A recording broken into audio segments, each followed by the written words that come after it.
d'inscription. Comment un électeur peut se retrouver 2 fois dans 2 listes différentes? C'est incroyable, alors qu'ils disent que le système est biométrique. Il y a un problème. Ça veut dire que le système n'est pas biométrique. Et c'est ce que nous avions battu campagne en 2000 avant, que c'est une biométrie. C'est pour ça que nous avions surnommé ça au SDF à l'époque, quand j'étais encore dans le SDF. Donc ce n'est pas biométrique. Et ça se pose. Et comment un même nom, avec la même filiation, et tout, date, parents, et tout, se retrouve dans 2 listes électorales, dans 2 circonscriptions électorales différentes. Okay. Et ça veut donc dire que si l'ECAM refuse donc de publier la liste, d'appliquer l'article 80 pour publier la liste nationale, ça veut dire que si l'ECAM rend public, c'est le scandale que cela va sortir. Et je mets l'ECAM à défi de la publier. Vous allez voir, ça sera un scandale. Mais voici, voilà un exemple. Mon nom, je dis moi, je ne parle pas d'une autre personne qui est venue m'expliquer que ce nom existe dans 2 listes. Mais voici, j'ai une carte ici, dans la 5e. J'ai une autre carte qui, je vois mon nom dans la liste, Bokito, magasin Sodekao, Béni, bureau A. Ok. Et donc, voilà donc une preuve de la volonté manifeste pour l'ECAM de frauder le scrutin. Aucun scrutin au Cameroun depuis 92. Donc ça veut dire que le chiffre avancé n'est pas vrai, c'est faux.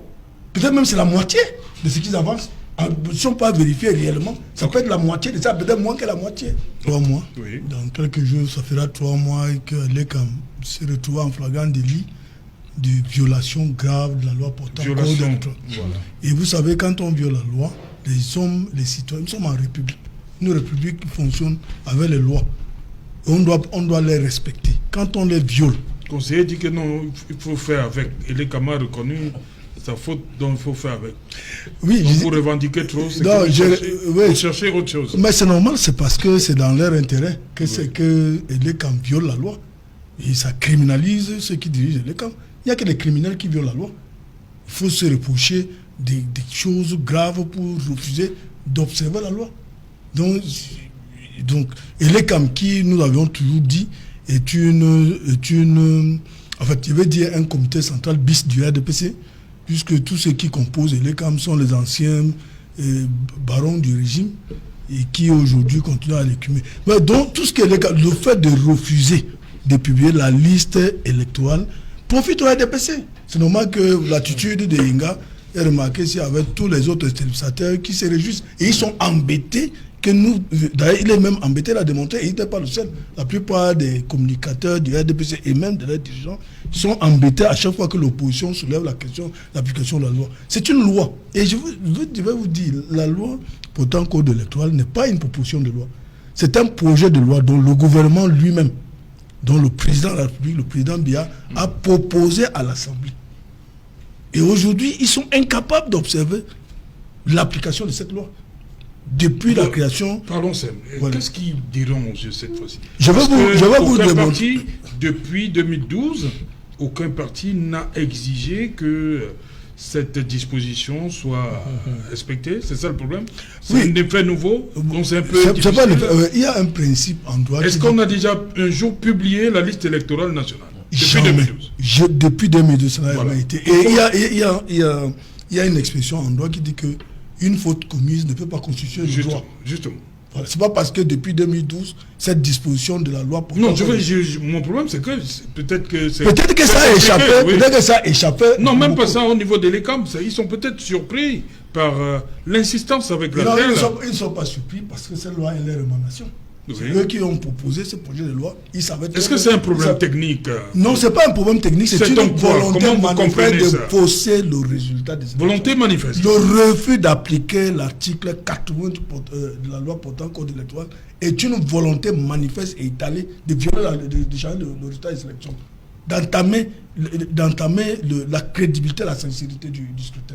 Je vais prendre mon cas personnel. Oui. Je vais faire illustrer cela avec moi-même. Ok. Qu'est-ce qui se passe avec vous? Je suis allé superviser, à l'époque j'étais encore SDF, superviser l'élection présidentielle du SDF dans le banc. Et dans mon village, je me suis inscrit dans mon village parce que je suis à la recevance de Bokito. Mon village s'appelle Béni. Et case Sodekao, en fait, magasin Sodekao, ça s'appelle Bureau A. Oui. Mais l'autre jour, quand l'ECAM met en ligne son système de vérification des inscriptions, je m'en vais, je retrouve que j'ai mon inscription que j'ai votée en 2018 et encore en ligne. Voici ça. votre caméra peut faire le truc, voilà ça. Magasin sur le chaos Beni, Oui. dans la commune de Bokito. Et l'ECAM a fait, et je suis rentré en 2019, je me suis réinscrit ici à Douala en remettant la carte que j'avais utilisée à Bokito. On m'a réinscrit, voici ma nouvelle carte, j'ai voté, j'ai été candidat au municipal en 2020. 2020. Et j'ai voté au législatif municipal 2020 au bureau de vote Ça c'est 2020. Vous avez 2020. voté à Logbesu en 2020. 2020. C'est ça mon bureau Est-ce de que vote. vous êtes reparti à... Non, puis c'est moi, j'avais remis quand vous vous inscrivez, vous remettez votre carte. Donc votre nom apparaît encore... Et je suis surpris que mon nom existe aujourd'hui dans les listes et les camps. Il y a deux problèmes que cela soulève. C'est les camps précédents. Oui. Précédent. Bureau précédent. Donc c'est hier que j'ai eu à capturer cette image Oui. et que je retrouve mon nom dans le fichier et les camps. C'est-à-dire donc, Région- quand vous entrez dans le système de l'ECAM qui donne Je la retrouve mon nom. latitude Voilà. aux inscrits, aux électeurs de vérifier, vous tombez sur ces C'est bon. informations. Comment un de électeur peut se retrouver deux fois dans deux listes différentes? C'est incroyable alors qu'ils disent que le système est Dans deux biométrique. circonstances. Il y a un Dans problème. deux circonstances. Ça veut dire que le système n'est pas biométrique.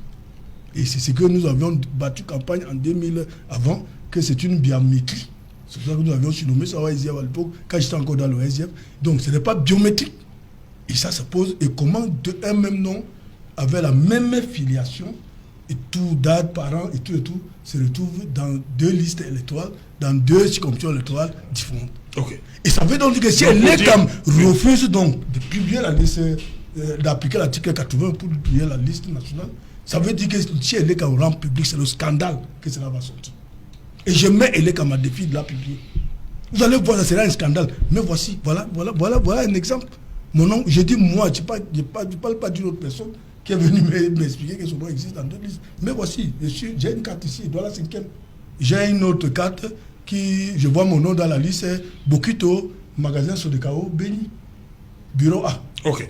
Et donc, voilà donc une preuve de la volonté manifeste pour l'ECAM de frauder le scrutin.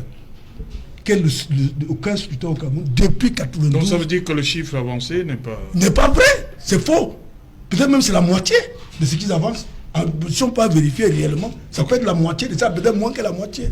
Ok. Nous demandons à ce que la loi soit respectée. Ce n'est pas une pensée, ça doit être fait. Cette loi doit être appliquée à la lettre. Ce n'est pas une doléance qu'on demande à l'ECAM RDPC. Nous demandons l'application pure et simple du loi.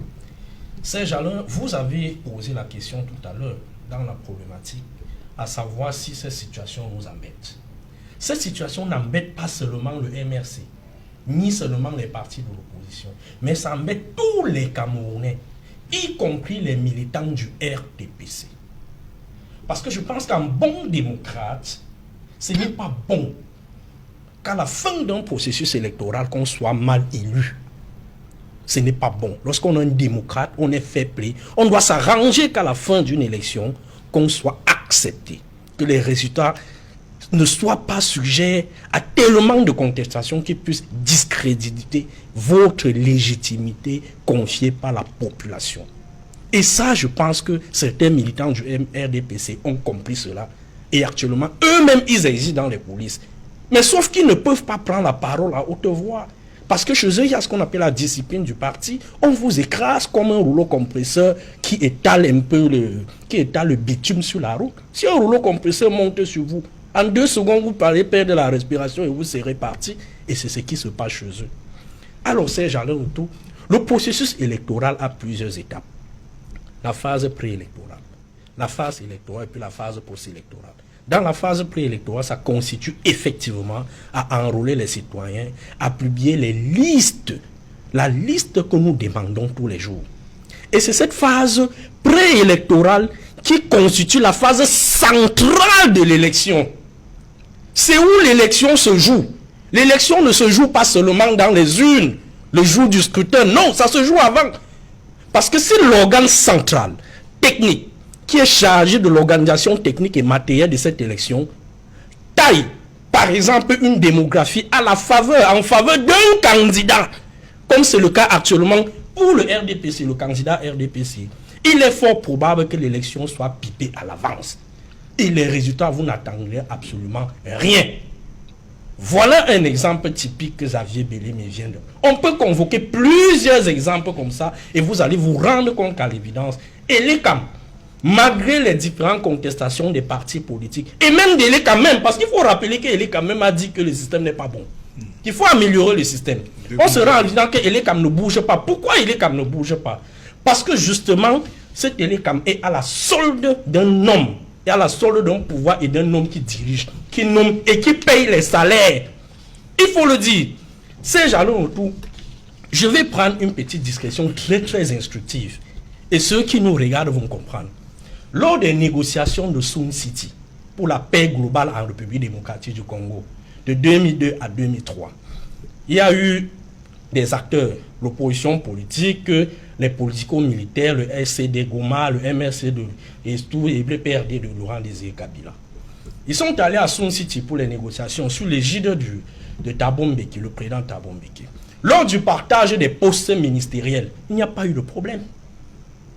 C'est-à-dire, le PPRD dit prenez, ils disent que nous on ne prend pas, prenez, vous pouvez même prendre tous les postes ministériels. Il n'y a pas eu de problème sur le partage des postes.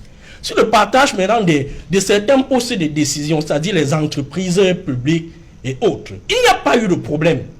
Ils se sont entendus facilement parce que personne ne voulait même avoir la majorité. Parce qu'avoir la majorité sur certains postes n'est que symbolique, c'est le survie. Mais l'avenir du pays ne se joue pas dans les postes ministériels et les directions, non. L'avenir du pays se joue dans l'élection. Et c'est à ce moment-là que les acteurs de l'opposition, notamment l'UDPS d'Etienne Tshisekedi, a dit mais non, faites très attention. C'est ici désormais que le pays se joue. Nous n'avons pas eu de problèmes avec le partage des postes ministériels. Mais c'est à la CENI, Commission nationale indépendante, que l'avenir du pays va se jouer après 3 ans de paix, c'est-à-dire après 3 ans de transition qui devait aboutir en 2006. Que si vous refusez que nous ne prenions la CENI, nous sommes capables de vous renvoyer tous les ministres ainsi que les autres postes de pouvoir et des décisions de jouissance que nous avons prises. Prenez tout cela, mais laissez-nous la CENI. Parce que notre objectif n'est pas des postes ministériels, mais c'est l'avenir du pays. C'est l'opposition qui le dit. Et là, il y a eu tellement de tiraillements, des tirs comme des tirs à cordes, ainsi à gauche et à droite. Le problème était où?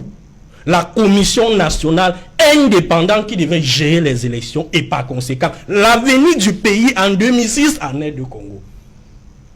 Tellement les camps étaient tranchés que l'organisateur du débat, des accords de paix, a dit mais non.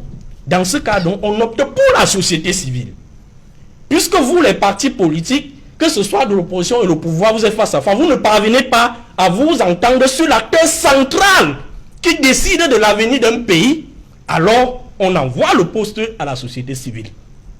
Et c'est à ce moment-là qu'un prêtre, qu'un prélat est arrivé à la CENI. Mosingo. Est-ce que vous comprenez très bien l'histoire politique?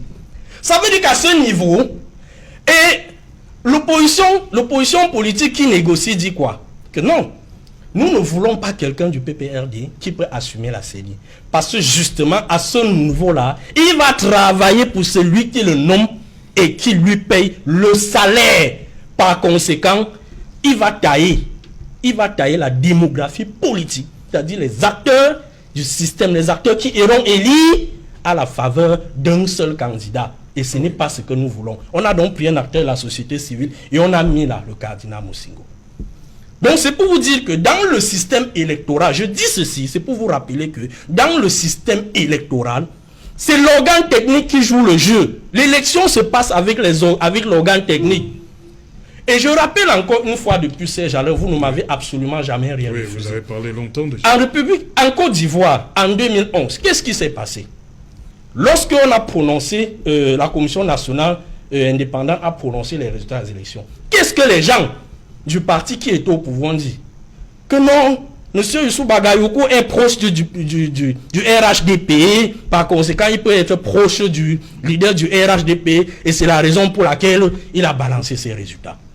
Pendant ce temps, lorsque le parti du président Laurent Gbagbo envoie un courrier, une contestation, un courrier avec ce qu'ils ont dit les preuves à la Cour constitutionnelle, le lendemain quand l'élection a été annulée au Nord et que le parti au pouvoir a gagné suite à la décision du Conseil constitutionnel. Qu'est-ce que le parti de l'actuel président a dit? Non, c'est parce que Paul Yaoundé est du côté du parti au pouvoir. C'est la raison pour laquelle il est pro du président en place et il a déclaré l'annulation de l'élection du parti du pays. Okay. Donc c'est pour montrer à quel point les contestations post-électorales émanent toujours de la volonté de l'organe qui a géré techniquement les élections. Et à ce point, je veux chuter par ici, et les CAM et le RDPC seront responsables du climat politique qui peut se dérouler. Parce que ce qu'ils font ne contribue pas à la paix, ces jalons. Il faut le dire simplement. Il ne s'agit pas de ça. Voilà.